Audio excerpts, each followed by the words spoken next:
नमस्कार दोस्तों, कैसे हैं आप सब। स्वागत है आपका करेंट अफेयर की क्लास में। आज हम लोग यूपी स्पेशल करेंट अफेयर देखेंगे और आज ही यूपी स्पेशल करेंट अफेयर समाप्त हो जाएगा। राष्ट्रीय घटनाक्रमों के लगभग 5 से 6 पेजेस बचे हैं, 5 पेज बचे हैं।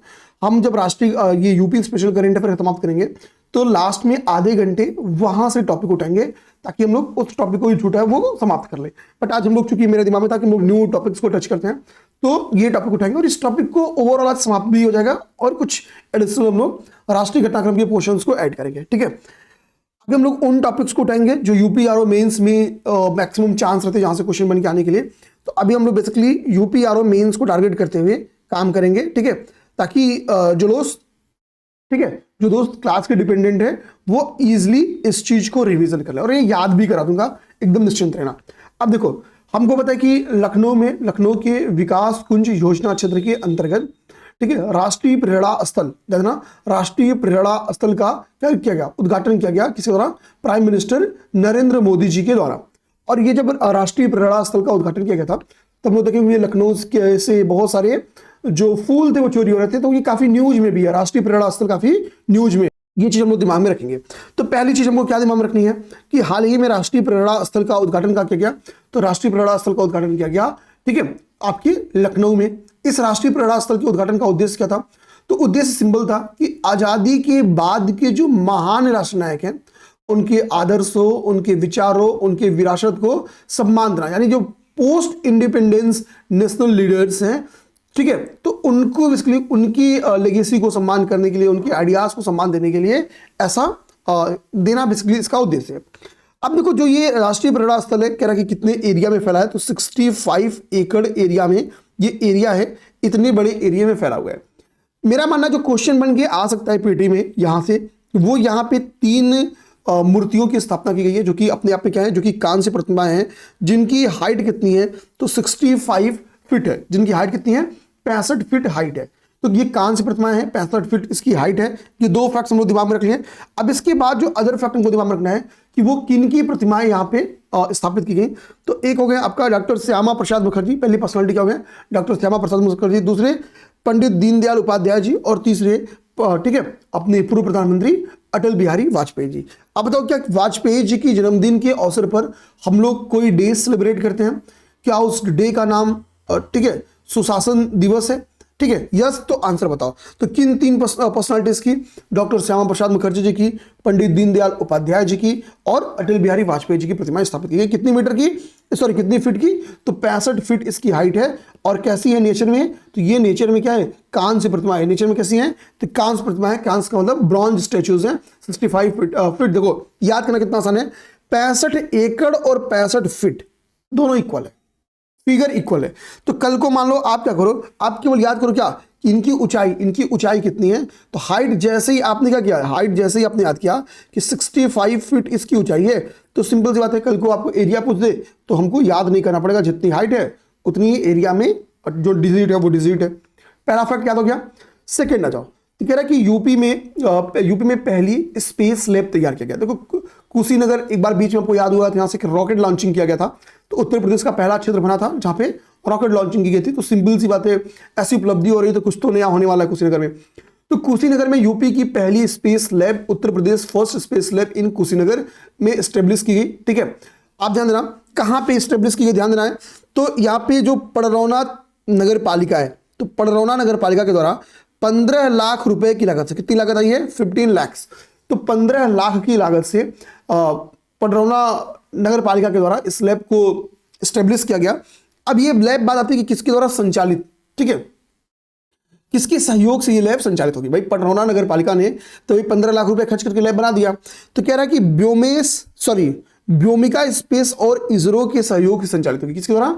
व्योमिका स्पेस और इसरो के सहयोग से, व्योमिका स्पेस और इसरो के सहयोग से इसको संचालित किया जाएगा। देखो, पड़रौना में एक क्षेत्रीय नदी है जिसका नाम है नारायणी नदी। क्या नाम है? नारायणी नदी। तो मैंने आपसे करेंट अफेयर में ही बोला था कि बहुत सारी रीजनल रिवर्स न्यूज में रहेंगी। ठीक है, अभी हमने कुछ रिवर्स देखा था, इसके बाद से एक रिवर देखो यहाँ पे आ गई, कौन सी?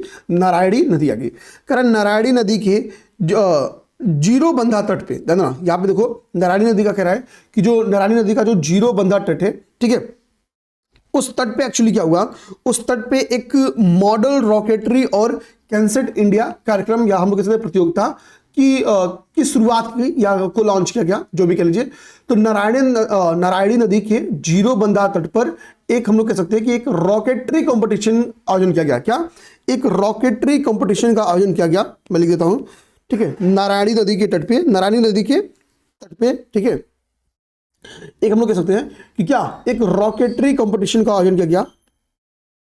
रॉकेटरी कंपटीशन का COMP लिखना, सिंपली समझना कि एक रॉकेटरी कंपटीशन का आयोजन किया गया जिसमें लगभग 600 से अधिक जो यूथ थे, ठीक है, 600 से अधिक जो स्टूडेंट इनोवेटर्स हैं, ठीक है, हम लोग कह सकते हैं कि युवा वैज्ञानिक हैं, इन्होंने इसमें पार्टिसिपेट किया।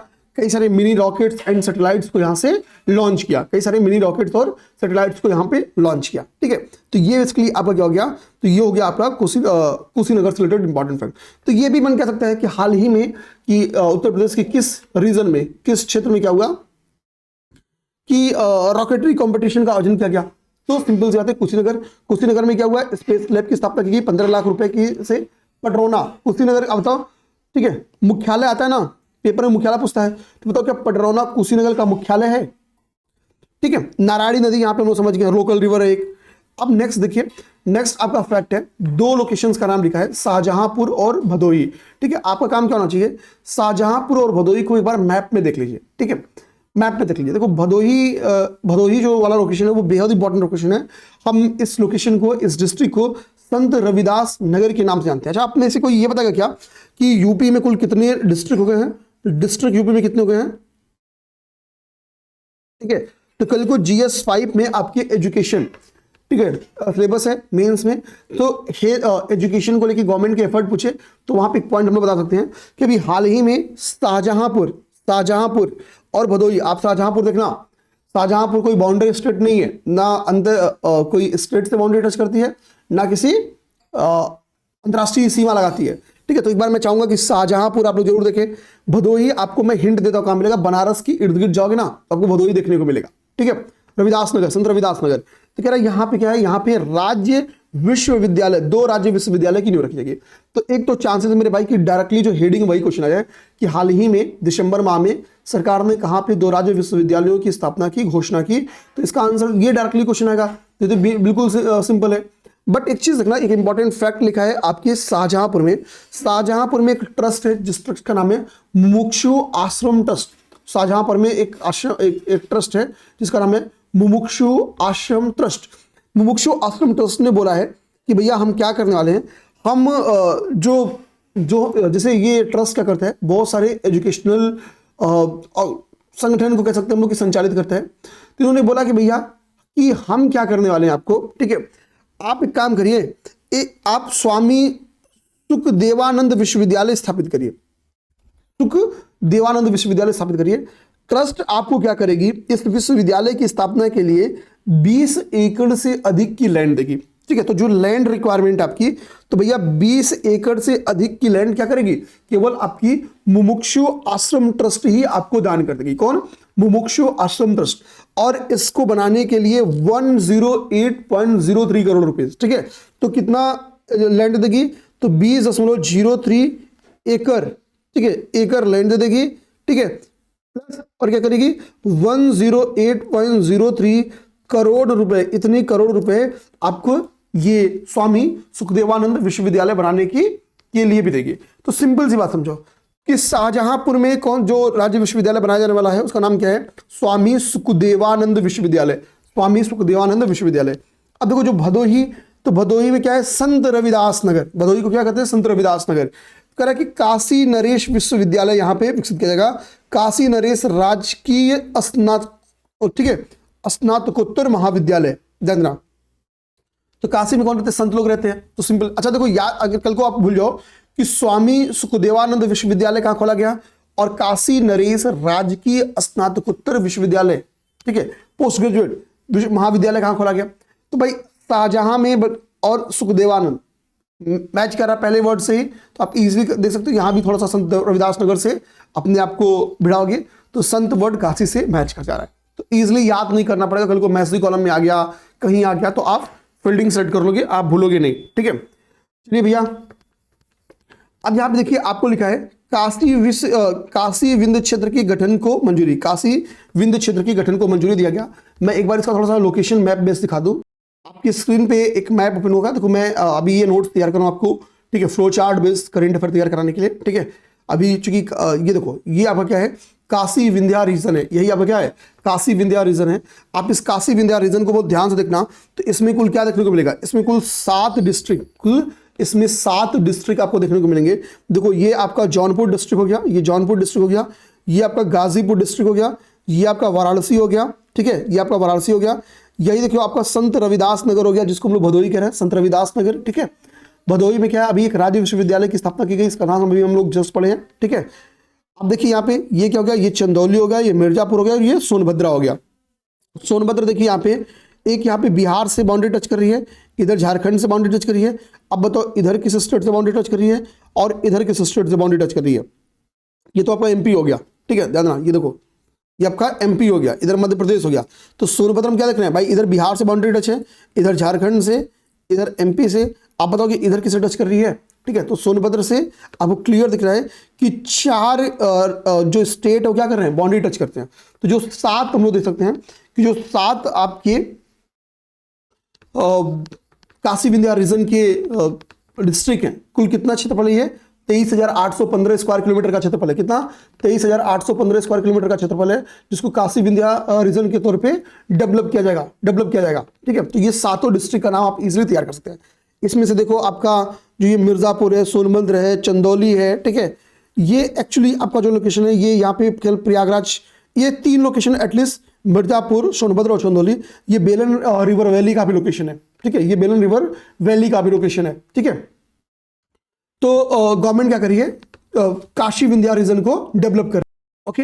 ये देखिए मेरे भाई, तो काशी विंध्या क्षेत्र का कुल गठन कुल कितने डिस्ट्रिक्ट को मिला के किया जा रहा है, कितना क्षेत्रफल है, ये सब आप इजिली तैयार कर सकोगे। अब देखो यहाँ पे इंपॉर्टेंट फैक्ट और लिखा है, मैंने जब आपको SCR कराया था तो वहां भी बताया था कि कभी भी जब एक से अधिक या 2-4 डिस्ट्रिक्ट शामिल हो तो आपको देखना होता कि किसका सर्वाधिक एरिया शामिल है। तो देखोगे ये जो आपका काशी विंध्या रीजन है, जो आपको ये काशी विंध्या रीजन है, ठीक है, तो जो इसका गठन किया जा रहा है इसमें सोनभद्र का सर्वाधिक एरिया है। कितना, 6,788 वर्ग किलोमीटर, स्क्वायर किलोमीटर क्षेत्रफल है किसका, सोनभद्र का। तो सोनभद्र का इसमें सर्वाधिक एरिया है। सोनभद्र के बाद से आप देखो सबसे कम एरिया किसका है, भदोही का। इसमें सोनभद्र का क्या है, सब सर्वाधिक एरिया, ये याद करना होगा। जो काशी विंध्या रीजन है इसमें सोनभद्र का एरिया सर्वाधिक है, फिर आपका भदोही है, बाकी देख लो, ठीक है। न 6,788 से कोई ज्यादा है, न 1,015 से कोई कम है। तो सिंपल सी बात है, ये फैक्ट यहाँ पे ऐसे भी थोड़ा एनालिटिकल जाने की कोशिश करेगा तो इस लाइन से आपके क्वेश्चन बना के आपसे थोड़ा गलती कराने के चांसेस वो क्रिएट कर सकता है। तो हम यहाँ पे ऑलरेडी देख लिए, ठीक है ना।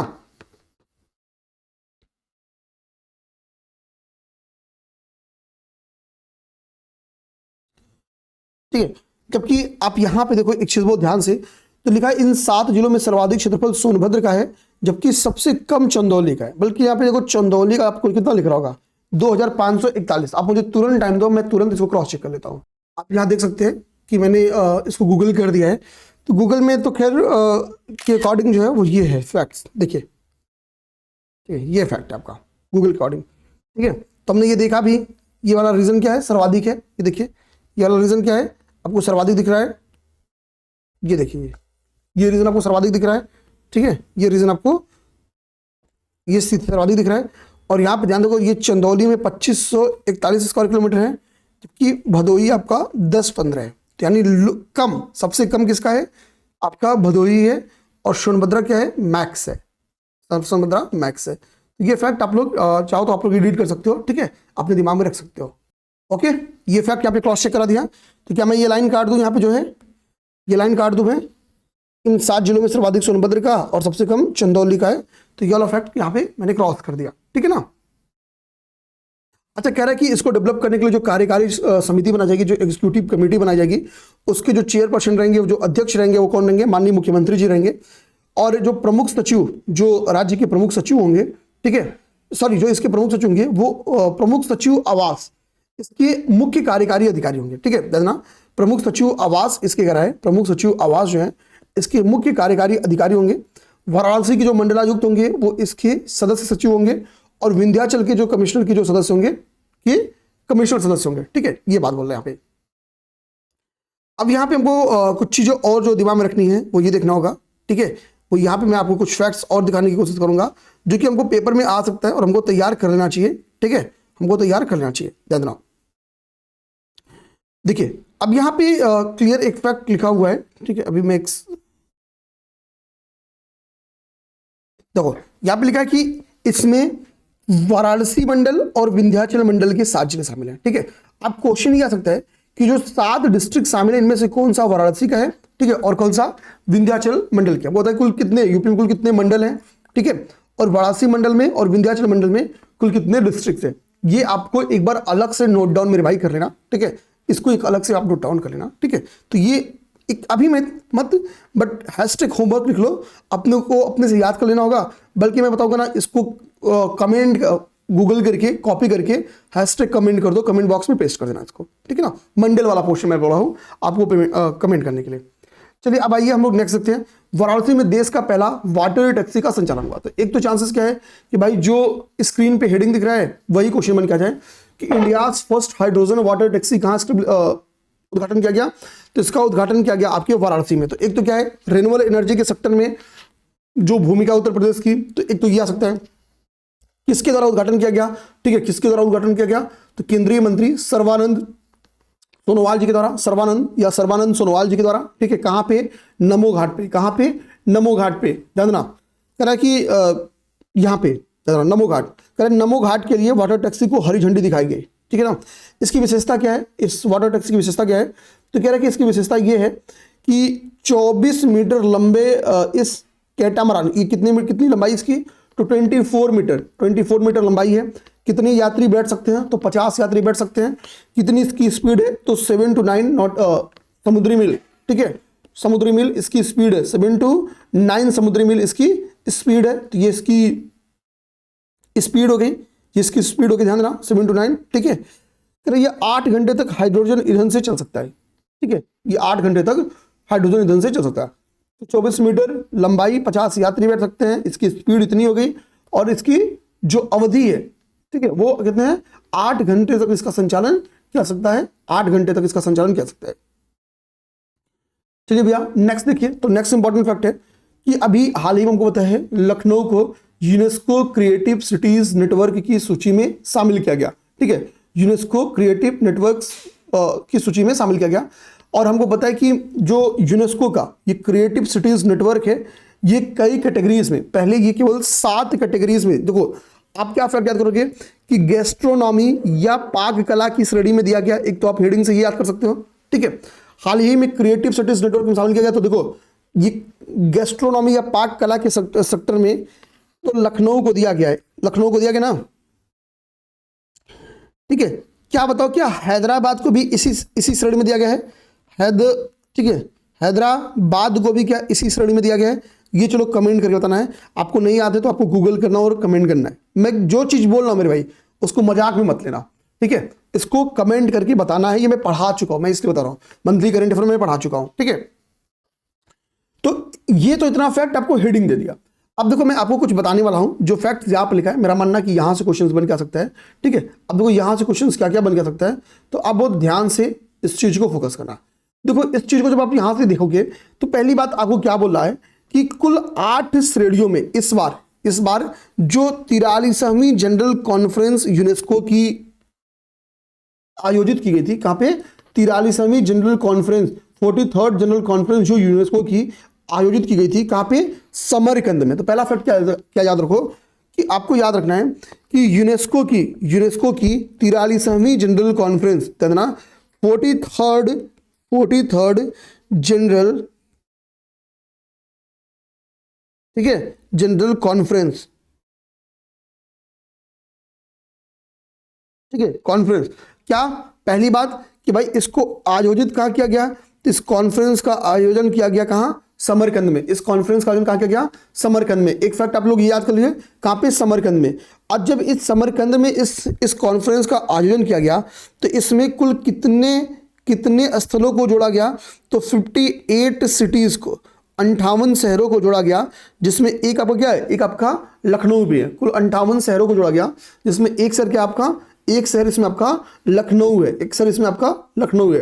अब ध्यान देना, जब इस 58 शहरों को इसमें जोड़ दिया गया, इसी के साथ यूनेस्को की क्रिएटिव सिटीज में कुल कितने शहर हो गए, तो 408 शहर हो गए। कितने, 408 शहर हो गए। कितने, 408। तो 58 जोड़ा गया और कितने हो गए, 408। ये ओवरऑल, ये तो हमारा हो गया वो फैक्ट जो लगभग, देखो लखनऊ को किस श्रेणी में दिया गया, ये 100% लोग तैयार करेंगे। किस कॉन्फ्रेंस में दिया गया, ये 90% लोग तैयार करेंगे। कि 80% लोग ही केवल तैयार करेंगे, 70% लोग ही, कि 58 सिटीज दिया गया। टोटल कितनी बन गई, ये 50% भी नहीं तैयार करेंगे। तो हमको उन रेयरेस्ट चीज में जाना है। अब देखो, एक तो आपको हमको पता चल गया कि भाई जो लखनऊ को दिया गया है जिस श्रेणी में, तो वो पाक कला के क्षेत्र में दिया गया, वो गेस्ट्रोनॉमी, ठीक है, गेस्ट्रोनॉमी या पाक कला की श्रेणी में दिया गया। तो एक तो कंक्लूजन ये आ सकता है आपके दिमाग में जाएगा कि सर कुल कितनी श्रेणियों में, ठीक है, क्रिएटिव सिटीज नेटवर्क को जारी किया जाता है। तो देखो 8 श्रेणियों में जारी किया जाता है, 8 श्रेणियों में जारी किया जाता है।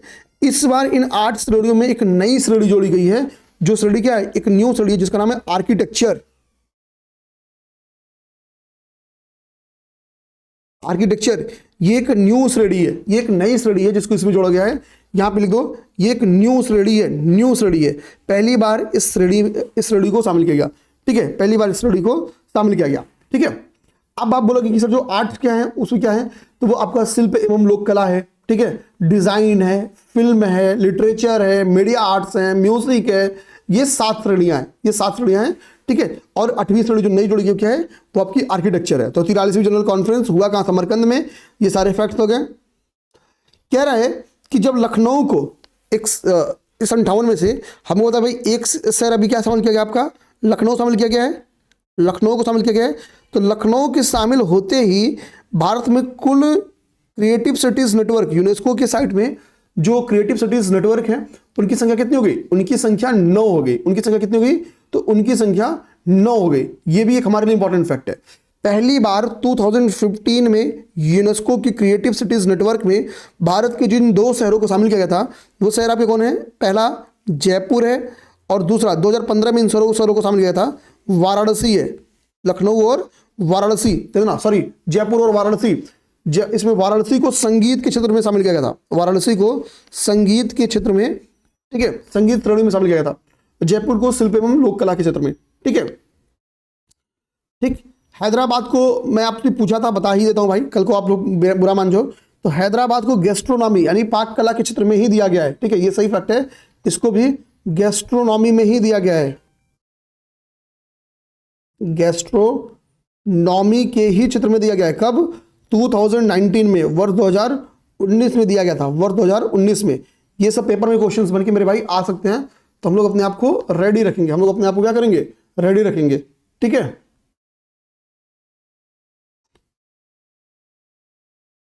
ओके, चलिए नेक्स्ट हमारा जो टॉपिक है, नेक्स्ट हमारा जो टॉपिक है वो हमारा अनुपूरक बजट को लेके है, वो हमारा अनुपूरक बजट को लेके टॉपिक है, अनुपूरक बजट को लेके टॉपिक है, ध्यान रखना, ठीक है, वो हमारा अनुपूरक बजट को लेके टॉपिक है। अब देखो यूपी का अनुपूरक बजट का मतलब सिंपली समझो क्या होता है, सप्लीमेंट्री बजट के तौर पे होता है अनुपूरक मतलब, ठीक है, सप्लीमेंट्री बजट के तौर पे होता है। तो एक तो भाई हेडिंग से डायरेक्टली क्वेश्चन थे, उत्तर प्रदेश का कुल कितना सप्लीमेंट्री बजट है, 24,497 करोड़ एग्जैक्ट देखना है तो 24,496.98, तो 24,497 करोड़। एक तो फैक्ट पहला आपको ये याद करना है कि उत्तर प्रदेश का सप्लीमेंट्री बजट कितना है, 24,496 बजट, ठीक है, ठीक है। अब देखो पहले हमको था जो मूल बजट आया था, जो मूल बजट 2025-26 का जारी किया गया था, यहाँ पे ध्यान देना मेरे भाई, यहाँ पे देखो मूल बजट लिखा है, ठीक है, मूल बजट लिखा है। तो जो मूल बजट जारी किया गया था वो कितना जारी किया था, तो मूल बजट आपका था 8,08,736.06 करोड़ का, 8,08,736.06 करोड़। ये फिगर याद करना है आप लोग को, 8,08,000, ये आरओ मेंस में आ सकता है। 8,08,736 करोड़ रुपए का हमारा क्या था, ये हमारा मूल बजट था, ये हमारा मूल बजट था। और अभी हमने क्या किया है कि भाई लगभग 24,497 करोड़, 24,497 करोड़ का हमने क्या किया, सप्लीमेंट्री बजट इसमें ऐड किया। ये सप्लीमेंट्री बजट अपने आपके मूल बजट का 3.03% है, कितना, 3.03% है। 24,497 करोड़ रुपए का हमने इसमें सप्लीमेंट्री बजट ऐड किया। तो जब इसमें इस फिगर में जो आपका मूल बजट था, जब इसमें आप सप्लीमेंट्री बजट को जोड़ते हो, जब इसमें आप सप्लीमेंट्री बजट को जोड़ोगे तो आपका कुल बजट कितने कितने का हो जाएगा? 8,33,233 8,33,233.04 करोड़ रुपए का हो जाएगा। कुल बजट कितना हो जाएगा? 8,33,233.04 करोड़ रुपए का हो जाएगा। तो ये आपका हो गया, ये आपका बेसिकली आपकी सप्लीमेंट्री बजट रिलेटेड एक एक फ्लो चार्ट हो गया, एक एक फ्लो चार्ट हो गया। अब जो यूपी गवर्नमेंट ने सप्लीमेंट्री बजट पेश किया है, तो वो जो 24,997 करोड़ का सप्लीमेंट्री बजट है वो कहाँ खर्च करेगी? तो औद्योगिक विकास यानी इंडस्ट्रियल डेवलपमेंट में उसकी करेंगे हम लोग कि 4,874 करोड़ रुपया सर्वाधिक। अगर हम लोग ये अन्य मद हटा दें तो सर्वाधिक फिर बजट कहाँ खर्च करेगी? तो औद्योगिक विकास में। कहाँ मेरे भाई? औद्योगिक विकास में। औद्योगिक विकास में कितना? 4,874। फिर पावर सेक्टर में कितना? 4,521। फिर नगर विकास में कितना? 17 नगर विकास में नहीं, फिर स्वास्थ्य एवं परिवार कल्याण है आपका 3,500। फिर नगर विकास की बारी है, फिर नगर विकास की बारी है, ठीक है ना। तो ये देखो ऑर्डर मैंने लिख दिया है कि अगर कल को मान लो कि अनुपूरक बहुत आरो मेंस में इतना टफ आ सकता है, नहीं तो और कोई नहीं आएगा, ठीक है।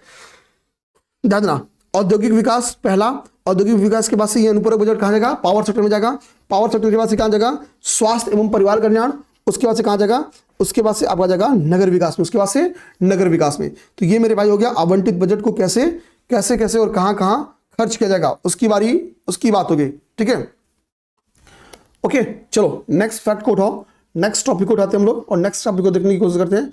वो है भारत का पहला solar on track system. Bharat का पहला सोलर ऑन ट्रैक सिस्टम। तो आपको दिख भी रहा होगा, ठीक है, कि अब देखो इसमें एक्चुअली किया क्या गया है, इसमें बेसिकली किया क्या गया है कि आप देखो कह रहा है कि राष्ट्रीय राजधानी क्षेत्र परिवहन निगम।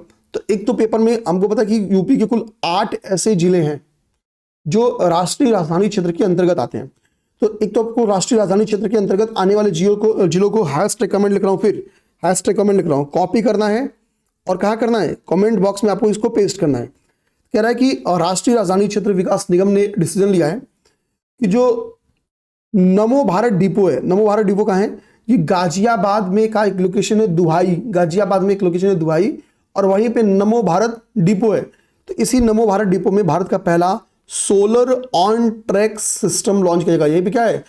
Solar on track system launch किया जाएगा। फिर समझना, यानी क्या है? राष्ट्रीय राजधानी क्षेत्र यानी एनसीआर, ठीक है, जो आपका परिवहन निगम है, ठीक है, ट्रांसपोर्ट कॉर्पोरेशन है, ठीक है। तो राष्ट्रीय राजधानी क्षेत्र परिवहन निगम ने डिसीजन लिया है कि नमो भारत डिपो कहां पे स्थित है? दुहाई गाजियाबाद में, दुहाई गाजियाबाद में, ठीक है। वहां पे भारत का पहला सोलर ऑन ट्रैक सिस्टम क्या लॉन्च किया। लक्ष्य क्या है? तो हमको बताना चाहिए कि ये एक बता रहा है कि एक क्षेत्रीय लक्ष्य है जो एनसीआरटीसी है यानी एनसीआर ट्रांसपोर्ट कॉर्पोरेशन है।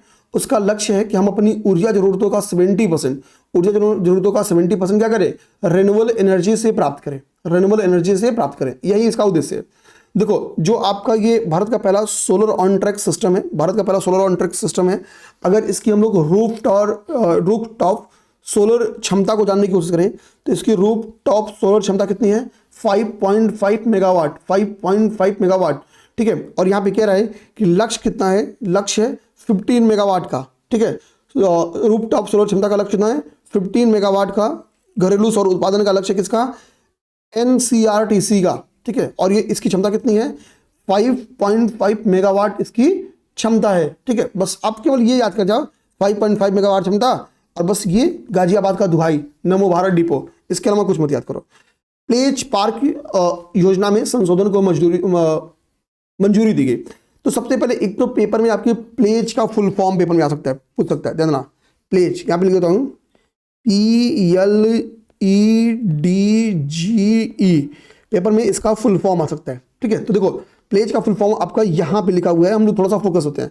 तो यहाँ पे P से क्या लिख रहा है? P से लिख रहा है प्रमोटिंग, L से क्या लिख रहा है? लीडरशिप, ठीक है, एंड, ठीक है, देखो enterprises for development of growth engine, ये आपका प्लेज का फुल फॉर्म है। प्लेज का फुल फॉर्म क्या हो गया? Promoting leadership and enterprise for development of growth engine, ये प्लेज का फुल फॉर्म है। और कह रहा है, ठीक है, इसी प्लेज पार्क स्कीम में कुछ क्या क्या कुछ कुछ संशोधन को मंजूरी दी गई है, अमेंडमेंट को मंजूरी दी गई। संशोधन का मतलब क्या हो गया, अमेंडमेंट हो गया। अब देखो संशोधन में क्या है, पहली बात जो बोली गई है कि पहले प्लेज पार्कों के लिए, पहले प्लेज पार्कों के लिए जो सड़क की चौड़ाई थी, ठीक है, जो रोड की चौड़ाई थी प्लेज पार्कों के लिए वो कितनी थी, वो 12 मीटर थी। और उसी को घटा कितना कर दिया गया, अब इसकी न्यूनतम चौड़ाई कर दी गई 7 मीटर।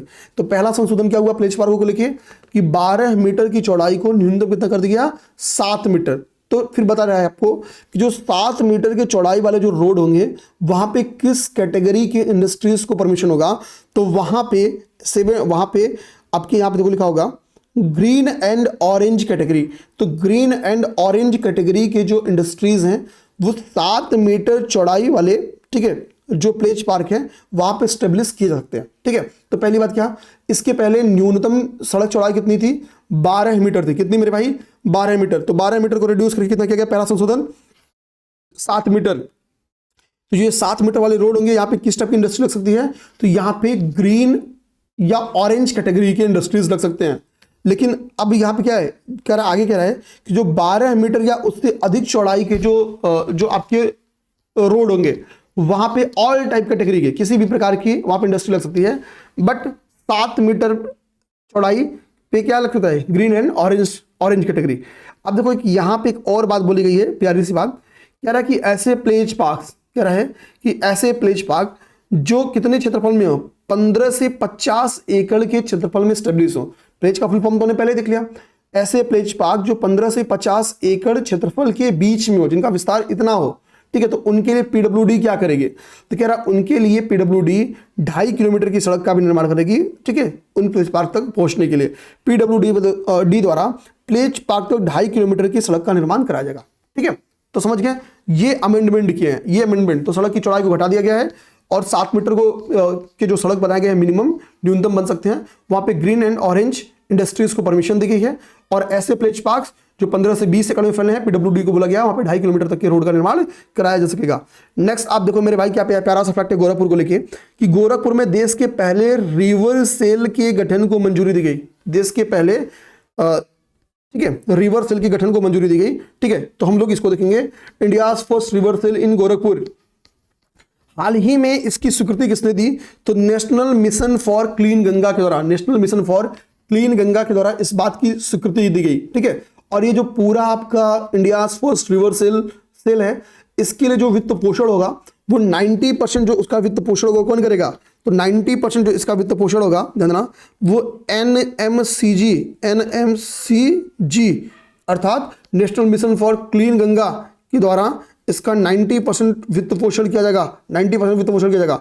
जो शेष 10% वित्त पोषण है वो नगर निगम करेगी। कौन करेगी, गोरखपुर नगर निगम करेगी। 90% कौन करेगा, तो national mission for clean Ganga. ठीक है, तो हम लोग ये समझ लिए कि हाल ही में NMCG ने क्या किया, NMCG ने से इस बात की अनुमति मिल गई। ठीक है, मंजूरी मिल गई। अब आते भाई किस उद्देश्य से इसकी स्थापना की जा रही है, तो देखो इसका उद्देश्य बेसिकली क्या है, अर्बन फ्लड मैनेजमेंट सेल को समन्वित करना। या बेसिकली हम लोग कह सकते हैं कि अर्बन फ्लड के जो दुष्प्रभाव हैं, अर्बन फ्लड के दुष्प्रभाव को कम किया जा सके या उसके दुष्प्रभाव को समाप्त किया सके। ठीक है, उसके दुष्प्रभाव को समाप्त कर सके। तो कल को मेंस में क्वेश्चन आ जाए कि अर्बन फ्लड के रोकथाम के लिए या शहरी जो अर्बन प्रॉब्लम्स के ऊपर क्वेश्चन आता है। ठीक है, और आपकी जीएस में टॉपिक ही है अर्बन एंड रूरल प्रॉब्लम, शहरी और ग्रामीण समस्याएं चिंताएं। तो हम उसमें क्या है कि मान लो कि आपने दिखाया कि अर्बन फ्लड का रीजन क्या होता है, बेसिकली अनप्लान्ड टाउन। ठीक है, तो बाढ़ की संख्या में वृद्धि होगी। तो हम लोग देखेंगे गवर्नमेंट के एफर्ट में क्या देख सकते हैं कि हाल ही में national mission for clean Ganga को मंजूरी दी गई। देश के पहले national mission for clean Ganga को मंजूरी दी गई, कहाँ, गोरखपुर में। इसका उद्देश्य क्या है, बाढ़ के दुष्प्रभाव को कम करना। ठीक है, और एक मॉडल परियोजना के तौर पर जब ये डेवलप हो जाएगा और इसकी सफलता देखी जाएगी तो अन्य जगहों पर भी डेवलप किया जाएगा। ये तो मैंने आपको पहले ही बता दिया कि 90% इसमें NMCG और 10% नगर निगम इसमें क्या करेगी, कंट्रीब्यूट करेगी। उत्तर प्रदेश का 76वां जिला कौन बन गया है, कल्याण सिंह। कल्याण सिंह जी हमको बताया कि उत्तर प्रदेश के मुख्यमंत्री 2 बार रह चुके हैं। एक बार उन्होंने मुख्यमंत्री का पद कब संभाला, 1991 से 92 के बीच में कल्याण सिंह जी मुख्यमंत्री रहे, और एक बार 1997 से 1999 तक मुख्यमंत्री रहे। तो 2 बार मुख्यमंत्री रहे, 1991 से 92 पहली बार, और 1997 से 1999 दूसरी बार मुख्यमंत्री रहे। ध्यान देना, ओके। तो कल्याण सिंह जी 2 बार मुख्यमंत्री रहे, ये बात आपकी समझ में आ गई। अब देखो भाई आगे क्या कह रहा है कि कल्याण सिंह नगर की, अभी कह रहा है कि कल्याण सिंह नगर उत्तर प्रदेश का 76वां जिला बन गया है। अब देखो जो इस नगर की स्थापना की गई मेरे भाई, इस नगर की स्थापना के लिए 3 तहसीलों को जोड़ के, 3 तहसील को जोड़ के इस नगर की स्थापना की गई है, इस जिले की स्थापना की गई है घोषणा के द्वारा। ठीक है, उत्तर प्रदेश शासन घोषणाओं के माध्यम से या कोई भी राज्य सरकार घोषणाओं के माध्यम से भी जिलों का निर्माण कर सकती है। ठीक है, जो 3 तहसीलों का मिला के जिला बना गया है, तो एक तहसील है अतरौली, एक तहसील है गंगीरी और एक तहसील है डिबाई। तो 3 तहसील कौन सी हैं, अतरौली, गंगीरी और डिबाई। अतरौली या अतरौली, गंगीरी और डिबाई, ये 3 तहसील को मिला के आपका कल्याण सिंह जो डिस्ट्रिक्ट बनाया गया है। तो कल्याण सिंह डिस्ट्रिक्ट में जिन 3 तहसीलों का निर्माण किया गया है, उनमें से 2 तहसीलें आपकी कहाँ पे हैं, 2 तहसीलें आपकी अलीगढ़ डिस्ट्रिक्ट की हैं। अलीगढ़ डिस्ट्रिक्ट की कितनी हैं, 2 तहसीलें हैं। और बुलंदशहर की कितनी तहसील है, 1 तहसील। ठीक है, बुलंदशहर की कितनी तहसील है, ठीक है, 1 तहसील। ठीक है, तो ठीक है, याद रखना। अच्छा, ठीक है, हम लोग देखेंगे। ठीक है, तो एक तो ये याद रखना है कुल कितनी तहसील, और जो 2 तहसीलें अतरौली और गंगीरी आपकी अलीगढ़ की है। ठीक है ना। अच्छा, नेक्स्ट हमारा क्या है, 27वां दिव्य कला मेला 2025। तो वो देखेंगे 27वें दिव्य कला मेला 2025 को ध्यान से देखेंगे। ठीक है ना। ठीक है, कभी भी न्यू डिस्ट्रिक्ट का निर्माण किया जाता है तो ये क्या किया जाता है कि एडमिनिस्ट्रेटिव जो दक्षता है वो अच्छी हो जाएगी, बेहतर सेवा वितरण हो जाएगा। और चूंकि कल्याण सिंह जी के नाम पे किया जा रहा है तो कल्याण सिंह जी को सम्मान देना बेसिकली इसका उद्देश्य हो गया। अच्छा देखो, यहाँ पे जो आप लोग अतरौली देख रहे हो ना, ये अतरौली अलीगढ़ में, ये जो अतरौली आपको तहसील दिख रही है, इसी अतरौली, ये अतरौली तहसील क्या है, कल्याण सिंह जी का जन्म भी है। कल्याण सिंह जी का काम हुआ था इसी अतरौली तहसील में के क्षेत्र अंतर्गत ही हुआ था। 27वां दिव्य कला मेला 2025, इसको देखते हैं। तो पहली बात कि 27वां दिव्य कला मेला 2025 की स्थापना कहाँ की गई, तो लखनऊ में की गई। लखनऊ, देखो यहाँ पे दिव्य वर्ड जो है ना, ये दिव्यांग जनों से संबंधित है। दिव्य वर्ड में क्या है, दिव्य वर्ड का संबंध दिव्यांग जनों से है। ठीक है, BL वर्मा जो कि केंद्रीय राज्य मंत्री हैं सामाजिक एवं न्याय, उनके द्वारा बेसिकली इसका उद्घाटन किया गया। BL वर्मा जी के द्वारा, कहीं लिखा होगा यहाँ पे देखो। ठीक है, ये देखो BL वर्मा जी के द्वारा इसका उद्घाटन किया गया। ठीक है, तो BL वर्मा, ये दिमाग में रखेंगे, BL वर्मा जी के द्वारा। ठीक है, अब कह रहा है कि इसमें क्या है, भारत के 18 स्टेट या यूटीज, 18 स्टेट या यूटीज के वो दिव्यांगजन, जो दिव्यांग कलाकार या उद्यमी जो इसमें शामिल हुए। कह रहा है कि दिव्यांग शिल्पियों एवं कलाकारों या उद्यमियों ने बेसिकली इसमें पार्टिसिपेट किया। किसमें, दिव्य कला मेला, 27वां दिव्य कला मेला से में। ठीक है, कितने, 18 राज्यों एवं केंद्र शासित, तो ये कहेगा देश के सभी राज्यों एवं केंद्र शासित प्रदेशों से 100 दिव्यांग या शिल्पी, ठीक है, या कलाकार या उद्यमियों को शामिल किया गया। ठीक है, तो एक तो ध्यान रखना कि 18 है, यहाँ पे क्या है, 18 राज्य एवं केंद्र शासित प्रदेश है। ठीक है, 18 राज्य एवं केंद्र शासित प्रदेश है। कितने दिव्यांग शामिल हुए, तो 100, कितने, 100। एक्चुअली इनको एक मॉडल के तौर पे दिखाना बेसिकली कि ये आए और अपने जो उनके जो उत्पाद हैं, जो इनके स्किल्स हैं, आए यहाँ पे प्रदर्शन करें। ठीक है, इससे और भी लोग रूबरू हैं। ठीक है, देखो इस दौरान कई सारे सांस्कृतिक कार्यक्रम भी आयोजित किए गए। इस दौरान निःशुल्क रूप से कृत्रिम जो अंग है उनका वितरण भी किया गया। दिव्यांगजनों को निःशुल्क कृत्रिम वर्ग जो अंग है उसका वितरण भी किया गया। ये सारे काम इंस्टीट्यूशन में किए गए। ठीक है,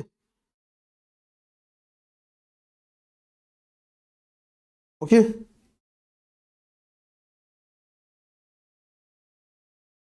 देखो यहाँ पे कह रहा है कि पहले दिव्य कला मेला का आयोजन 2022 में कहाँ हुआ था, न्यू दिल्ली में। पहले दिव्य कला मेला का आयोजन कहाँ हुआ था, 2022 में न्यू दिल्ली में हुआ था। ठीक है, इतना। और ये क्या है, ये 27वां है, यदि मैं ये 27वां है, जो भी आपका कहाँ हुआ है, लखनऊ में। भारत का पहला वन विश्वविद्यालय गोरखपुर में स्टेब्लिश किया गया। अच्छा, ये जो भारत का पहला वन विश्वविद्यालय, इंडिया फर्स्ट फॉरेस्ट यूनिवर्सिटी है, इसको हमको पता है कि हमने पढ़ा होगा कि जटायु संरक्षण एवं प्रजनन केंद्र, गोरखपुर में खोला गया था। आप लोग बोलोगे महाराजगंज।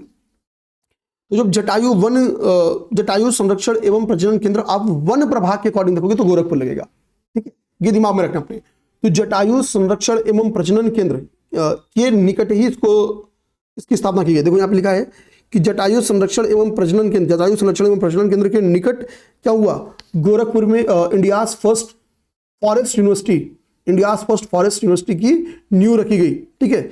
इसके लिए कितनी करोड़ रुपए का बजट आवंटन किया गया, तो 50 करोड़ रुपए का बजट आवंटन किया गया। कितनी क्षेत्र का ठीक है, कितना क्षेत्र दिया गया, तो 150 एकड़ क्षेत्र इसके लिए अलॉट किया गया, ठीक है। किसके पास होते थे, जटायु संरक्षण एवं प्रजनन केंद्र के पास कितना बजट, 50 करोड़ का बजट। ये सब फैक्ट्स आप लोग दिमाग में रख लिए, ये सब फैक्ट्स दिमाग में आ गया तो आपकी लड़ाई इजी हो गई। लड़ाई इजी क्या हो गई, मतलब याद हो गया। अगला आपका फैक्ट जो है मेरे भाई वो ध्यान देना क्या है, नोएडा में भारत की पहली टेम्पर्ड ग्लास इकाई, कब को मेंस के पेपर में आपको दिखाना है कि गवर्नमेंट एम्प्लॉयमेंट जनरेट के लिए क्या कर रही है, या $1 ट्रिलियन की इकोनॉमी क्या यूपी बन सकती है। तो इन सब चीज़ों से अगर हमको रिलेट करना रहे तो हम गवर्नमेंट के एफर्ट दिखाना रहे तो हम दिखा सकते हैं। देखो यहाँ पे क्लियर बात क्या लिखी है मेरे भाई, ध्यान से पढ़ना। तो लिखा है कि नोएडा में देश की पहली टेम्पर्ड ग्लास निर्माण इकाई का उद्घाटन हुआ। देखो इसके पहले टेम्पर्ड ग्लास के लिए हम पूरी तरीके से क्या थे, पूरी तरीके से विदेशी सामानों पर, चाइना पे पूरी तरीके से डिपेंडेंट थे। पहली बार क्या होगा, टेम्पर्ड ग्लास का मैन्युफैक्चरिंग कहाँ स्टार्ट होगा, भारत में स्टार्ट होगा, नोएडा में स्टार्ट होगा।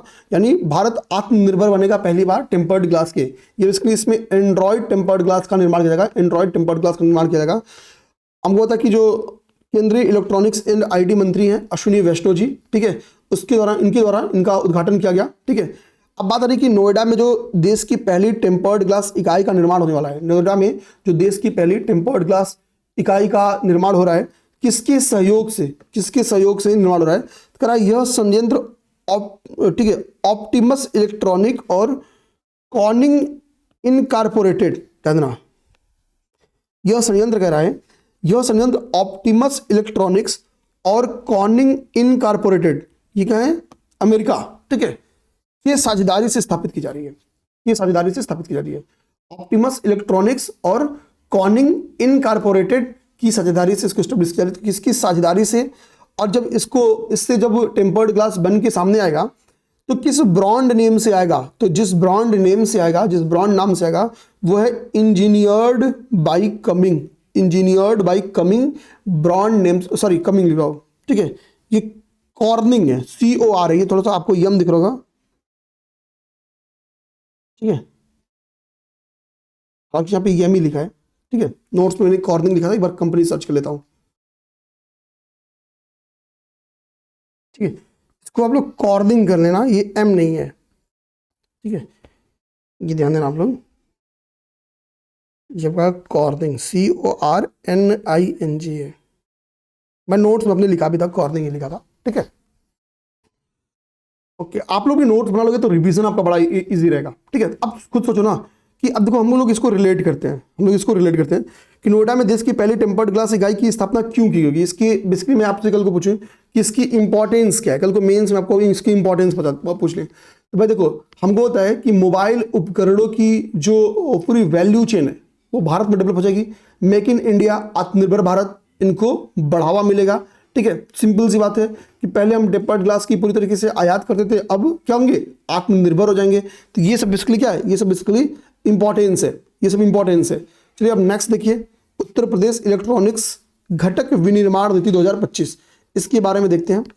तो देखो सितंबर में इस नीति को मंजूरी दिया गया। इस नीति का उद्देश्य क्या है, अगर आपको ध्यान देखना है, तो कह रहा है इलेक्ट्रॉनिक विनिर्माण को बढ़ावा देना और निवेश को आकर्षित करना, मतलब इलेक्ट्रॉनिक्स एरिया में इन्वेस्टमेंट को हम लोग आकर्षित कर सके, ज़्यादा से ज़्यादा इन्वेस्टमेंट आए और इलेक्ट्रॉनिक्स विनिर्माण को बढ़ावा दे सके। एक सिंपली बात समझो, भारत क्या था, अब तक इलेक्ट्रॉनिक्स सामान के असेंबली हब के लिए फेमस है, ठीक है। भारत क्या है, इलेक्ट्रॉनिक असेंबली हब के लिए फेमस है। बट हम क्या कर रहे हैं, हम यानी इलेक्ट्रॉनिक सामानों को केवल यहाँ पे असेंबल करते हैं, ठीक है। यानी भारत क्या है, इलेक्ट्रॉनिक असेंबली हब है, लेकिन हमको यहाँ पे ज्यादा न रोजगार क्रिएशन होता है, ना ही इसका बहुत वैल्यूएबल लाभ भारत को मिल सकता है। भारत को लाभ कब मिलेगा, जब हम इलेक्ट्रॉनिक कंपोनेंट्स की क्या बने, मैन्युफैक्चरिंग हब बने। अभी हम क्या है, अभी हम लोग असेंबली हब है, यहाँ पे केवल असेंबल करते हैं, बट हमको करना क्या पड़ेगा, मैन्युफैक्चरिंग हब बनना पड़ेगा। क्या करना पड़ेगा, मैन्युफैक्चरिंग हब बनना पड़ेगा। तो इसका पहली बात अपने दिमाग में जो रखनी है, पहली बात जो मेरे भाई आपको अपने दिमाग में रखनी है, उत्तर प्रदेश इलेक्ट्रॉनिक घटक विनिर्माण नीति के बारे में। तो इसका उद्देश्य क्या है, यूपी को केवल इलेक्ट्रॉनिक असेंबली हल के तौर मतलब हब के तौर पे ना देखना, बल्कि इलेक्ट्रॉनिक कंपोनेंट्स मैन्युफैक्चरिंग हब के रूप में क्या करना, डेवलप करना। और गवर्नमेंट ने इसमें देखो, इसमें निवेश कितना डिसाइड किया है, ना यहां पे आपको क्लियर दिख रहा होगा, लेकिन मुझे दिख रहा है 15,000 50,000 करोड़ 50,000 करोड़ रुपए का निवेश यहां पे अनुमानित है इतना 1,000 करोड़ का अनुमानित निवेश है, इस अनुमानित निवेश है। इसी के लिए गवर्नमेंट चाह रही है कि भाई हम ज़्यादा से ज़्यादा क्या करें, इसमें पीपीपी के माध्यम से ज़्यादा से ज़्यादा निवेश कराएं, ताकि इलेक्ट्रॉनिक सेक्टर में इन्वेस्टमेंट को बढ़ावा मिल सके। ठीक है,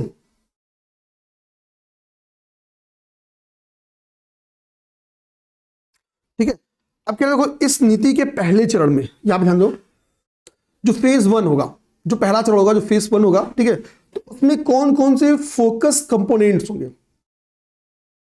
तो कह रहा है जो पहले चरण में जो यहां पे देखो, क्या लिखा होगा, हाँ ठीक है, इसका प्रयोग टीवी करा कि 11 मेन कंपोनेंट्स फोकस किया जाएगा, जिसका यूज क्या इन कंपोनेंट्स का टीवी, मोबाइल फोन, लैपटॉप पे किया जाएगा। जो मेन कंपोनेंट्स हैं वो क्या है, डिस्प्ले मॉड्यूल है, कैमरा मॉड्यूल है, ठीक है, इलेक्ट्रोमैग्नेटिक कंपोनेंट्स हैं, इलेक्ट्रिक बैटरी सेल्स हैं, ठीक है, 10,000 mAh के, ठीक है, पॉलीकार्बोनेट कवर्स हैं, ठीक है, कंपोनेंट निर्माण मशीनरीज हैं। तो बेसिकली इस टाइप के कंपोनेंट्स के पे फर्स्ट फेज में फोकस किया जाएगा, जिनका यूज कहाँ हुआ, जिनका use basically TV, mobile phone, laptop वगैरह में होता है। ठीक है, देखना, तो फर्स्ट फेज में हम लोग यहां पे फोकस करेंगे। इस नीति के बारे में आप ध्यान से देखो, यहां पे कह रहा है कि 1 अप्रैल 2025 से इस नीति को प्रभावी माना जाएगा। 1 अप्रैल 2025 से 6 वर्षों तक ये नीति क्या रहेगी, लागू रहेगी। कितनी, 6 वर्षों तक ये नीति लागू रहेगी। इस नीति का उद्देश्य आप यहां पे मेरे भाई देखना, एक और अच्छी बात, इस नीति के लाभ के बारे में लिखा गया है। ठीक है, ठीक है, लाभ क्या, अब यहां पे देखो ग्रोथ, लाभ क्या है, बेसिकली कह रहे हैं ग्रोथ के बारे में। कह रहा है कि 10 वर्ष आपको दिखा रहा है कि भाई इलेक्ट्रॉनिक्स मतलब कितना भविष्य की अपॉर्चुनिटी है। कह रहा है कि अगर हम लोग आज के 10 साल पहले जाए तो इलेक्ट्रॉनिक्स की केवल 2 ही इकाइयां थी भारत में। कितनी, केवल 2 इकाइयां, और वर्तमान में 300 से ज्यादा यूनिट्स इकाइयां भारत में है वर्तमान में। ठीक है, तो आपको दिखा रहा है कि क्या क्षमता है इलेक्ट्रॉनिक सेक्टर की। आगे कह रहा है कि अगर हम लोग उत्पादन वैल्यूज देखें, इलेक्ट्रॉनिक सेक्टर का जो विनिर्माण वैल्यू है, जो उत्पादन वैल्यू अगर हम देखें, कह रहा है कि आज के 10 साल पहले केवल 1.91 लाख करोड़ का था, लेकिन वर्तमान में इसकी वैल्यू कितनी होगी, लगभग 11 लाख करोड़ रुपए की होगी। कितना, 11 लाख करोड़ रुपए की होगी। ठीक है, ठीक, इस सेक्टर में इन्वेस्टमेंट भी बहुत ज्यादा हुआ है। एक दशक पहले मैक्सिमम 1500 करोड़ का इन्वेस्टमेंट था, अभी 2 लाख करोड़ के करीब में इन्वेस्टमेंट हो गया। मतलब तुलना कर रहा है, मैं 10 साल क्यों मान रहा हूं, क्योंकि ऊपर 10 साल पहले लिखा हुआ है। ठीक है, तो यानी अगर हम लोग वर्तमान मूल्य की बात करें, उत्पादन मूल्य की बात करें, निर्यात की बात करें, तो हर मुद्दे में इलेक्ट्रॉनिक्स सेक्टर में क्या देखी गई है, हर मुद्दे में इलेक्ट्रॉनिक सेक्टर में ग्रोथ देखी गई है। कह रहा है कि इनमें से आधा निर्यात अकेले कहां से हुआ है, नोएडा से हो रहा है, और हम लोग, ठीक है, नोएडा से हो रहा है। ठीक है ना, ये सब बातें कवर कर लिए। हम लोग देखेंगे नेक्स्ट क्या है, उत्तर प्रदेश। ठीक है, दादा नेक्स्ट जो फैक्ट आपका,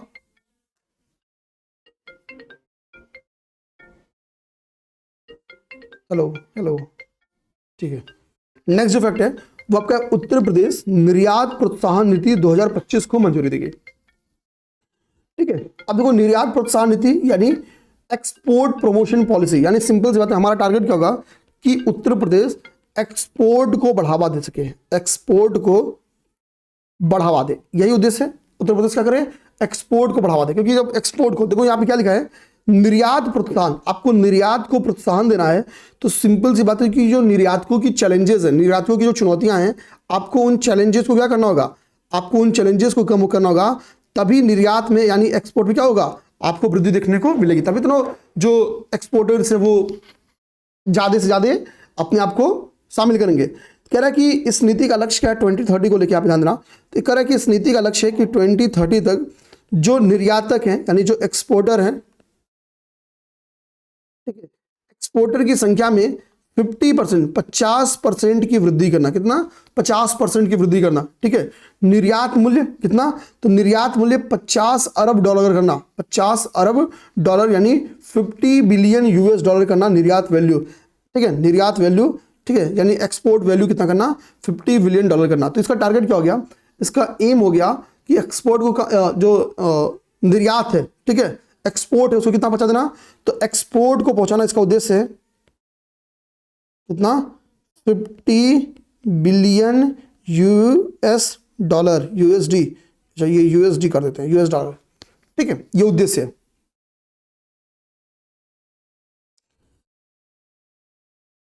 ठीक है, आगे देखिए, कह रहा है अगर हम लोग फाइनेंशियल ईयर 2023-24 की बात करें, यहाँ पे कलर कुछ और सर्व करता हूँ। कह रहा है अगर मैं फाइनेंशियल ईयर 2023-24 की बात करूँ, देखो मेरे भाई एक भी मिनट का ब्रेक नहीं लिया हूँ। ठीक है, लगातार क्लासेस चल रही हैं। ठीक है, दिक्कत क्या होती है कि चीज़ों को समझाने में टाइम तो लगता है। कुछ भी करो, जैसे मैं आपके पास इतनी फ्लो में लेके आया हूँ चीज़ें, तो पीछे मैंने 2.5-3 घंटे की पढ़ाई की तब लेके आया हूँ, उसके बाद जो सोचो इतना टाइम लग जा रहा है। अब रीडिंग करोगे इतना टाइम में नहीं हो पाएगा। ठीक है, तो कह रहा है कि जो फाइनेंशियल ईयर 2023-24 में जो प्रदेश की देखना, प्रदेश में जो निर्यात किया गया था वो कितना उसकी वैल्यू थी? तो 1.70 लाख करोड़, इतने रुपए का निर्यात किया गया था। ठीक है, कितना? 1.70 लाख करोड़ रुपए का। लेकिन कह रहा है कि अगर हम लोग इस कुल निर्यात से, भारत की कुल निर्यात से तुलना करें तो कितना है? केवल 5% है। 5%। हम क्या करना चाह रहे हैं? हमारा टारगेट है कि भाई कि 2030 तक यूपी सेंट्रल गवर्नमेंट का टारगेट कि 5 ट्रिलियन यूएस डॉलर भारत की इकोनॉमी पहुंचा देना। और हम इसमें क्या करना चाह रहे हैं? 20% का कंट्रीब्यूशन करना चाह रहे हैं हम। लेकिन निर्यात में कितना कंट्रीब्यूशन किया? केवल 5%। जब निर्यात में 5% का कंट्रीब्यूशन रहेगा तो हम कैसे 1 ट्रिलियन डॉलर अपनी खुद की इकोनॉमी पहुंचा पाएंगे? तो इसी के लिए कह रहा है कि हमको निर्यात को प्रोत्साहन देना होगा। निर्यात को प्रोत्साहन देने के लिए, इसी के लिए कह रहा है कि हम ये सारी योजनाएं बना रहे हैं। हमारा उद्देश्य क्या है? 2030 तक 50 बिलियन यूएस डॉलर पहुंचा देना। 50 बिलियन यूएस डॉलर पहुंचा देना, ये हमारा क्या है? उद्देश्य है। ठीक है, ध्यान रखना।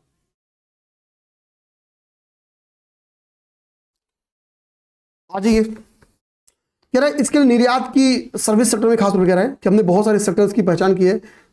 एजुकेशन, मेडिकल वैल्यूज, ट्रैवल, परिवहन, लॉजिस्टिक्स सर्विसेज, टूरिज्म। ठीक है, ये सारी चीजें हमने, इन्होंने कह रहा है कि हम लोग नए निर्यात केंद्रों के रूप में इसकी हम लोग पहचान किए हैं। ठीक है, देश भर में पहली बार बनारस में रेल पटरियों के बीच में क्या हुआ है? देखना आगे, पहली बार रेल पटरियों के बीच में सोलर पैनल्स लगाए गए हैं। पहली बार रेल पटरियों के बीच क्या है? सोलर पैनल्स लगाए गए हैं। अब इसको देखते हैं।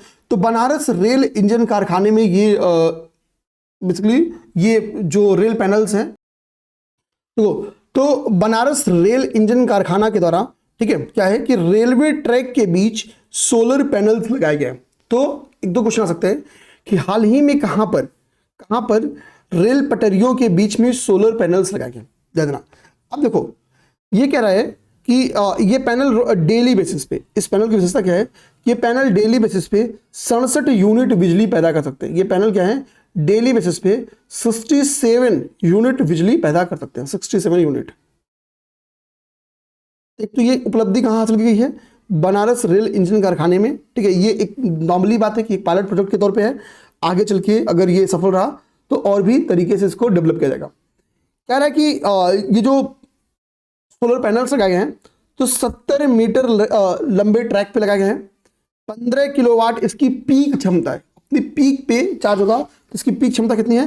15 किलोवाट। इसकी पीक क्षमता कितनी भाई? तो इसकी पीक क्षमता है 15 किलोवाट, इसकी पीक क्षमता है। कुल कितने पैनल्स लगाए हैं? तो पैनल्स लगाए हैं 28। पैनल कितने लगाए हैं? तो पैनल्स लगाए हैं 28। तो 70 मीटर ट्रैक है, 28 पैनल्स हैं। ठीक है, 15 किलोवाट इसकी पीक पावर है। ठीक है, ये सारी हो गया। उत्पादन डेली कितना करेगा? तो 67 यूनिट बिजली ये पैदा करेगा। कहां पे? बनारस रेल इंजन कारखाने के द्वारा इसको लगाया गया है। ये पायलट प्रोजेक्ट के तौर पे ये चीज हो गई। नेक्स्ट देखिए, विजन डॉक्यूमेंट 2047। अभी यूपी गवर्नमेंट ने क्या किया है?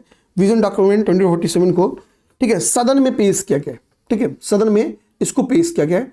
ठीक है, इसके प्रस्तुतकर्ता कौन है? तो सिंपल सी बात है, देश के जो राज्य के सीएम है योगी आदित्यनाथ जी, तो उन्हीं के द्वारा ये पूरी जो ड्राफ्ट प्रपोजल है उसको पेश किया गया। इसमें 2047 को लेके बहुत सारे उद्देश्य डिसाइड किए गए हैं। जैसे इसमें यह पता गया कि 2047 तक जो पर कैपिटा इनकम है वो कितना कर देना हमारा उद्देश्य है। तो गवर्नमेंट बोला हमारा उद्देश्य है कि 26 लाख लाख पर ईयर, ये इतना पर कैपिटा इनकम कर देना उद्देश्य है। एवरेज कितना? 26 lakh per year, 26 lakh per year. और इतना पहुंचने के लिए करना क्या पड़ेगा भाई? पहली बात तो हमको जो हमारा इकोनॉमी का टारगेट है, ठीक है, हमको अपना विकास दर ग्रोथ रेट बढ़ाना पड़ेगा, हमको अपना जीडीपी रेट बढ़ाना पड़ेगा, ठीक है। गवर्नमेंट का टारगेट क्या है भाई? कि गवर्नमेंट का टारगेट है कि 2030 तक प्रदेश को 10 लाख अरब डॉलर की अर्थव्यवस्था बनाना, यानी $1 ट्रिलियन 2030 तक कितना, ठीक है, 2030 तक हमारा उद्देश्य कितना है? 2030 तक हमारा उद्देश्य है $1 ट्रिलियन US डॉलर की इकोनॉमी बना देना 2030 तक। तो पहली बात भाई हमको ये उद्देश्य पूरा करना पड़ेगा, ठीक है। हमको अपना ग्रोथ रेट कितना रखना पड़ेगा? तो कह रहा है विकास दर हमको अपना बढ़ा के 20% तक लेके जाना पड़ेगा, ठीक है। जो ग्रोथ रेट है कितना ले जाना पड़ेगा? तो ग्रोथ रेट 20% तक करना पड़ेगा। जो जीडीपी में हमारा परसेंटेज है अभी कितना है? जीडीपी में, देश के जीडीपी हमारा 9.3% योगदान है, उसको बढ़ा कितना करना पड़ेगा? उस योगदान को बढ़ा के, ठीक है,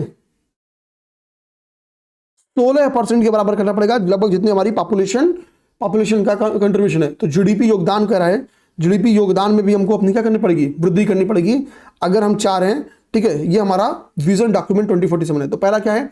पर कैपिटा इनकम को लेके, दूसरा जीडीपी ग्रोथ को लेके, तीसरा, ठीक है, ग्रोथ रेट को लेके, ठीक है। ये सारी बातें इसमें की गई हैं, अब यहाँ पे एक चीज आपको और दिखा दूं, यहाँ पे एक चीज और भी लिखा गया, बहुत इंपॉर्टेंट फैक्ट। कह रहा है कि प्राइम मिनिस्टर मोदी जी ने भारत सरकार का जो 2047 का विजन है, 2047 का जो विजन है भारत सरकार का, गवर्नमेंट ऑफ इंडिया का, तो कितना है कि 2047 तक 300 अरब डॉलर की इकोनॉमी बना, यानी 30 ट्रिलियन डॉलर हो जाएगा ना। 300 अरब डॉलर का मतलब आई थिंक 30 ट्रिलियन डॉलर हो जाएगा, ठीक है। तो गवर्नमेंट, यूपी गवर्नमेंट कर रही है कि हमारा उद्देश्य है कि हम 2047 आते आते 1 से 6 ट्रिलियन डॉलर का सहयोग कर दे, समझे ना, मतलब इतना तो हमारा ही हो जाए। तो गवर्नमेंट यानी बेसिकली परसेंटेज के हिसाब से भाई 16% हमारी जनसंख्या है, तो एटलीस्ट हम उसी के अकॉर्डिंग का क्या करें? कंट्रीब्यूशन भी करें, ठीक है।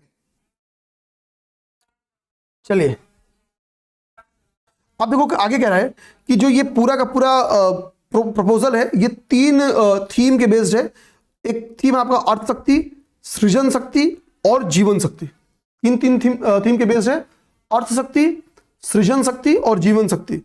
ये पूरा का पूरा proposal trade, tourism, technology, tradition and talent, ठीक है, यानी इन 5T के बेस्ड है, 5T के बेस्ड है।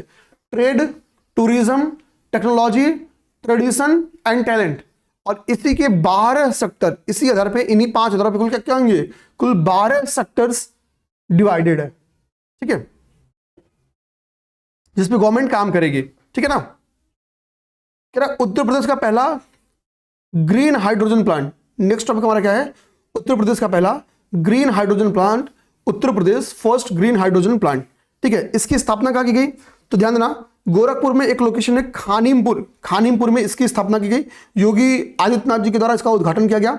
बेसिकली इसको डेवलप किसके द्वारा किया जा रहा है? तो टोरेंटो ग्रुप के द्वारा इसको स्टेब्लिश किया जा रहा है, स्थापित किया जा रहा है, ठीक है। Toronto gas and Toronto power, ठीक है ना। यह देश का दूसरा ग्रीन हाइड्रोजन प्लांट है। यहां पे देखो कहीं लिखा होगा कि यह देश का दूसरा प्लांट है, जबकि उत्तर प्रदेश का पहला प्लांट है। आप मुझे बताओगे कि देश का पहला प्लांट कहां स्टेब्लिश किया गया? तो वो यहां पे आप ध्यान से देखोगे तो देश का पहला जो ग्रीन हाइड्रोजन प्लांट है, देखो नीचे लिखा है, वो कांडला बंदरगाह में स्थित है। देश का पहला ग्रीन हाइड्रोजन प्लांट कहां स्थित है? तो देश का पहला ग्रीन हाइड्रोजन प्लांट आपका कांडला बंदरगाह में स्थित है। और देश का दूसरा जो ग्रीन हाइड्रोजन प्लांट जिसकी स्थापना की जा रही है, वो कहां की जा रही है? तो वो उत्तर प्रदेश के गोरखपुर में टोरेंटो ग्रुप्स के द्वारा डेवलप किया जा रहा है, नेट जीरो के टारगेट को पाने के लिए, ठीक है मेरे भाई। अच्छा, इस जो टोरेंटो ग्रुप के द्वारा ये ग्रीन हाइड्रोजन प्लांट को डेवलप किया जा रहा है, यह संयंत्र वार्षिक तौर पे 72 टन ग्रीन हाइड्रोजन का उत्पादन करेगी। कितना? 72 टन ग्रीन हाइड्रोजन का उत्पादन करेगी, ठीक है। जो प्राकृतिक गैसेस में 2% तक ग्रीन हाइड्रोजन का मिक्सचर किया जा सकता है। यहाँ पे देखो कि इस संयंत्र से कह रहा है उत्तर प्रदेश का पहला संयंत्र है जो प्राकृतिक गैस के साथ साथ 2% तक हरित हाइड्रोजन का मिश्रण करेगा। ठीक है, तो हमको क्या क्या याद करना है? पहली बात कहां पे? खानीमपुर में। ये क्या प्रदेश का पहला है और देश का दूसरा है। प्रदेश का पहला ग्रीन हाइड्रोजन प्लांट कहां पे स्टेब्लिश किया गया था? कांडला बंदरगाह में। इस पायलट परियोजना के एक हिस्से के रूप में क्या किया जाएगा कि प्राकृतिक गैस में 2% हाइड्रोजन का भी मिक्सचर किया जाएगा। ठीक है, ये कितना उत्पादन करेगा? तो 72 टन ग्रीन हाइड्रोजन का उत्पादन करेगा। अब देखो यहां पे एक छात्रवृत्ति योजना की बात है, उसका नाम है चीवनिंग अटल छात्रवृत्ति योजना। कहना चीवनिंग अटल छात्रवृत्ति योजना। कह रहा है कि उत्तर प्रदेश सरकार, the foreign Commonwealth and development office UK के बीच में एक समझौता हुआ है। यूपी, ठीक है, तो यूपी गवर्नमेंट और the foreign Commonwealth and development office FCDO UK के बीच में एक समझौता हुआ है। और इस समझौते को नाम क्या दिया गया है? तो नाम दिया गया चीवनिंग भारत रत्न अटल बिहारी वाजपेयी यूपी राज्य सरकार छात्रवृत्ति योजना। चीवनिंग भारत रत्न श्री अटल बिहारी वाजपेयी यूपी राज्य सरकार छात्रवृत्ति योजना। ठीक है, इस योजना का उद्देश्य है कि हर साल 5 छात्रों को यूनाइटेड किंगडम के प्रतिष्ठित विश्वविद्यालयों में मास्टर डिग्री के लिए छात्रवृत्ति देना। तो पहली बात ध्यान देना, पहली बात क्या कर रहा है? एक तो यह बात कर रहा है ईयरली। देखो आप क्या क्या भूलोगे, ईयरली कितनी? केवल 5 छात्रों की बात कर रहा है, तो 5 स्टूडेंट, केवल 5 छात्रों की बात कर रहा है। ठीक है, और किसके लिए? पोस्ट ग्रेजुएटेड मास्टर डिग्री के लिए छात्रवृत्ति देने की बात कर रहा है। ठीक है, यह योजना 3 वर्षों तक संचालित होगी, बाद में इसको रिन्यू कर दिया जाएगा। जो 3 वर्षों के लिए बात बोली गई है, जानना जिन 3 वर्षों के लिए बात बोली गई है वो क्या है? तो वो 3 वर्ष है आपका 25, 26, 26, 27, 27, 28 इस अवधि के लिए। किस अवधि के लिए?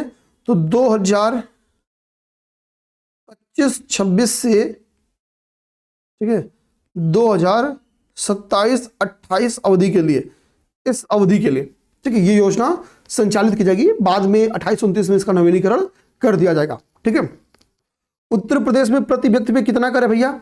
तो 37,500 करोड़ रुपए का कर है। 37,500 करोड़ रुपए का कर है। ठीक है, ये गवर्नमेंट का डाटा है। 2025-26 में जो यूपी गवर्नमेंट पे कर हो गया है वो 9 लाख प्लस हो गया। कितना? 9 लाख करोड़ प्लस हो गया। 9 लाख करोड़ प्लस का कर्ज हो गया। 9 लाख CR करोड़ प्लस का कर्ज है यूपी गवर्नमेंट के ऊपर। तो प्रत्येक व्यक्ति कितना जाता कर? 37,500 रुपये, 37,500 रुपया। तो भैया आप ये काम कर सकते हो, राज्य सरकार को इतना रुपया देके अपना कर्ज खत्म कर सकते हो। देखो 5 वर्ष पहले यूपी गवर्नमेंट के ऊपर कर कितना था? केवल 6 लाख करोड़ रुपया था। अभी कर बढ़ कितना हो गया? 9 लाख करोड़ रुपया। यानी हम लोग कह सकते हैं यूपी गवर्नमेंट ने पिछले 5 सालों में 3 लाख करोड़ रुपए का कर्ज लिया है डेवलपमेंटल कामों के लिए। आप बोले सर ये सकारात्मक बात है या नकारात्मक बात? देखो भैया, आप अनडेवलप्ड या हम लोग कहते हैं स्टेट है, ठीक है, तो सिंपल सी बात है कि हमको डेवलपमेंटल काम के लिए लोन चाहिए। ठीक है, घाटा तब होता जब हमारा राजस्व घाटा बहुत ज्यादा होता। हम इतने लोन के बावजूद भी हमने अपनी GDP ग्रोथ रेट इतनी बना रखी, हमने अपना ओवरऑल हमारा बजट इतना बड़ा है कि हमारा राजस्व घाटा कितना है? 2.97% का है। इतना के बावजूद हमारा राजस्व घाटा कितना है? केवल और केवल 2.97% है। 2.97% है। ठीक है, अब देखो हम लोग क्या है, हमारा जो राजस्व घाटा है वो RBI की जो बाउंड्री डिसाइड की गई है उसके अंदर ही है अभी। ठीक है, फिर बता रहे अब यही कि 23-24 में कितना था और फिर आगे चल के 25-26 में इतना हो गया। तो हमने एक यहाँ पे याद ही कर लिया है कि 9 लाख करोड़ हो गया है। ठीक है, अभी 9 लाख करोड़ हो गया अभी। ठीक है, एक तो हमने अभी जस्ट याद ही कर लिया, तो क्या फिर अलग अलग सालों का याद करें। लखनऊ के देखो अगला अपना आपका फैक्ट एक और है। अगला फैक्ट है लखनऊ शून्य अपशिष्ट शहर बना। Lucknow zero net waste city बना है। जीरो नेट वेस्ट सिटी बना है। इसके पीछे का रीजन क्या है? देखो लखनऊ में एक लोकेशन है सिवरी। सिवरी में क्या है? अपशिष्ट प्रबंधन के लिए, या हम लोग कह सकते हैं कि अपशिष्ट को प्रोसेस करने के लिए एक संयंत्र की स्थापना की गई, यानी सिवरी संयंत्र की स्थापना की गई। सिवरी संयंत्र की क्षमता कितनी है? तो 700 मीट्रिक टन ताजे अपशिष्ट को प्रोसेस कर सकती है। कितना? 700 मीट्रिक टन।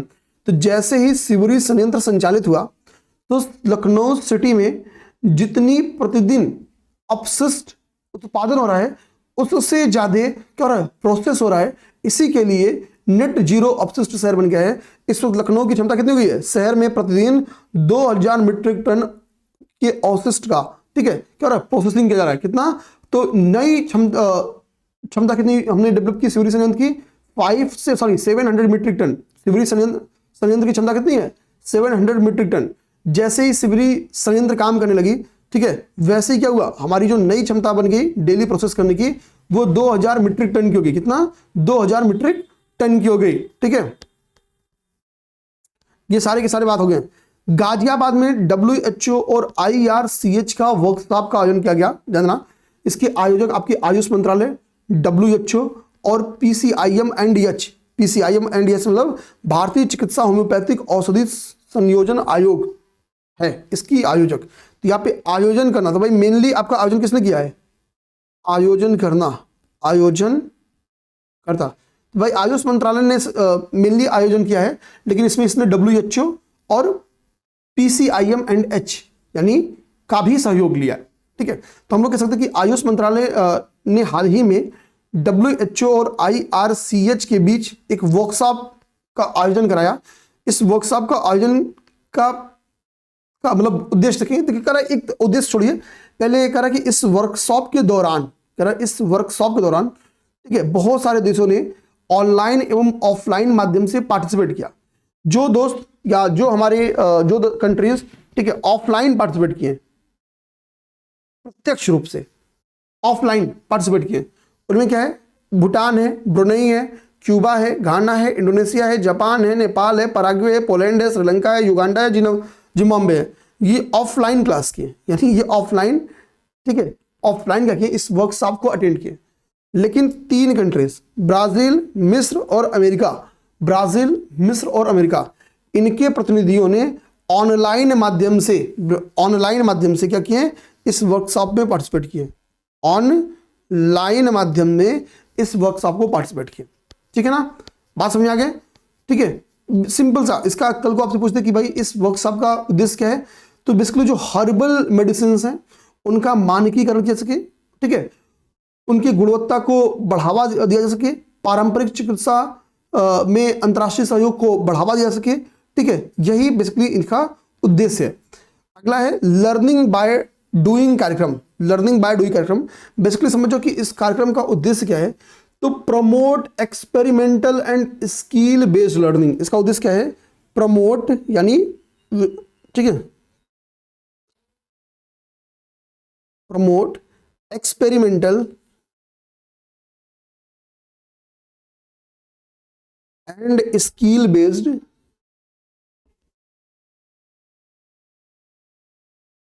लर्निंग, ठीक है, ये उद्देश्य है। अब देखो कह रहा है इस कार्यक्रम का उद्देश्य है कक्षा 6 से 8 के छात्रों को लकड़ी कार्य, धातु कार्य, ऊर्जा एवं पर्यावरण, कृषि एवं बागवानी, स्वास्थ्य एवं पोषण जैसे व्यवहारिक क्षेत्रों में प्रशिक्षण देना। ये बेसिकली क्या है, ये उसका उद्देश्य है कि किन क्षेत्रों में प्रशिक्षण देना, लकड़ी एवं धातु कार्य में, कृषि बागवानी में, ऊर्जा एवं पर्यावरण में, स्वास्थ्य एवं पोषण में। पायलट के तौर पे इसको 15 जिलों के 60 स्कूलों में शुरू किया जाएगा, जिसमें 5937 छात्र उपस्थित होंगे, ठीक है, उपस्थित रहे, ठीक है, उपस्थित होंगे नहीं, उपस्थित रहे, ठीक है ना। तो ये बेसिकली आपका हो गया यूपी स्पेशल। ये 1 लाइनर फैक्ट है, 1 लाइनर मैंने पहले ही बोला है, इसमें कुछ सोचना नहीं होता है, ये पूरी याद होना चाहिए, ठीक है। 15-20 फैक्ट है, 10 इधर 10 इधर, इसको आपको याद कर लेना है खुद, ठीक है। तो यूपी स्पेशल इसी तरीके से समाप्त हो गया।